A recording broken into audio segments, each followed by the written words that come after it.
छिन्नमस्ता परिवर्तनशील जगत का अधिपति का बंध है और उसकी शक्ति ही छिन्नमस्ता है। विश्व की वृद्धि ह्रास तो सदैव होती रहती है। जब ह्रास की मात्रा कम और विकास की मात्रा अधिक होती है तब भुवनेश्वरी का प्राकट्य होता है। इसके विपरीत जब निर्गम अधिक और आगम कम होता है तब छिन्नमस्ता का प्राधान्य होता है। भगवती छिन्नमस्ता का स्वरूप अत्यंत ही गोपनीय है। इसे कोई अधिकारी साधक ही जान सकता है। महाविद्याओं में इनका तीसरा स्थान है। इनके प्रादुर्भाव की कथा इस प्रकार है। एक बार भगवती भवानी अपनी सहचरी जया और विद्या के साथ मंदाकिनी में स्नान करने के लिए गईं। स्नानोपरांत क्षुधाग्नि से पीड़ित होकर वे कृष्णवर्ण की हो गईं। उस समय उनकी सहचरियों ने भी उनसे कुछ भोजन करने के लिए मांगा। देवी ने उनसे कुछ समय प्रतीक्षा करने के लिए कहा। थोड़ी देर प्रतीक्षा करने के बाद सहचरियों ने जब पुनः भोजन के लिए निवेदन किया तब देवी ने उनसे कुछ देर और प्रतीक्षा करने के लिए कहा। इस पर सहचरियों ने देवी से विनम्र स्वर में कहा कि माँ तो अपने शिशुओं को भूख लगने पर अविलंब भोजन प्रदान करती है। आप हमारी उपेक्षा क्यों कर रही हैं? अपने सहचरियों के मधुर वचन सुनकर कृपामयी देवी ने अपने खड्ग से अपना सिर काट दिया। कटा हुआ सिर देवी के बाएं हाथ में आ गिरा और उनके कबंध से रक्त की 3 धाराएं प्रवाहित हुईं। वे 2 धाराओं को अपनी दोनों सहचरियों की ओर प्रवाहित कर दी, जिसे पीती हुई दोनों प्रसन्न होने लगीं और तीसरी धारा को देवी स्वयं पान करने लगीं। तभी से देवी छिन्नमस्ता के नाम से प्रसिद्ध हुई।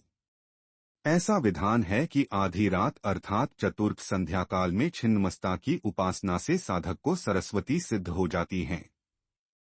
शत्रु विजय, समूह स्तंभन, राज्य प्राप्ति और दुर्लभ मोक्ष प्राप्ति के लिए छिन्नमस्ता की उपासना अमोघ है।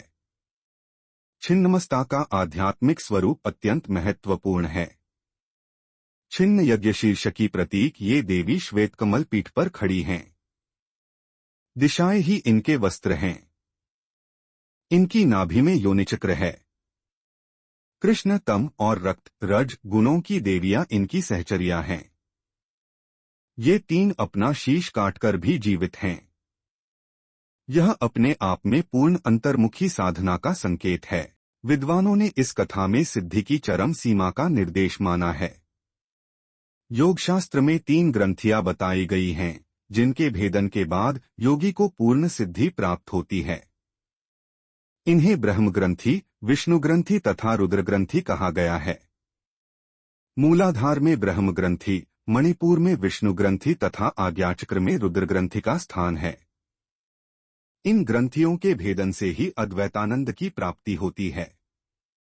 योगियों का ऐसा अनुभव है कि मणिपुर चक्र के नीचे की नाड़ियों में ही काम और रति का मूल है। उसी पर छिन्ना महाशक्ति आरूढ़ है। इसका ऊर्ध्व प्रवाह होने पर रुद्र ग्रंथि का भेदन होता है। छिन्नमस्ता का वज्र वैरोचनी नाम शाक्तों, बौद्धों तथा जैनों में समान रूप से प्रचलित है। देवी की दोनों सहचरियां रजोगुण तथा तमोगुण की प्रतीक हैं। कमल विश्व प्रपंच है और कामर्ति चिदानंद की स्थूल वृत्ति है। बृहदारण्यक की अश्वशिर विद्या, शाक्तों की हयग्रीव विद्या तथा गणपतियों के छिन्नशीर्ष गणपति का रहस्य भी छिन्नमस्ता से ही संबंधित है। हिरण्यकशिपु, वैरोचन आदि छिन्नमस्ता के ही उपासक थे।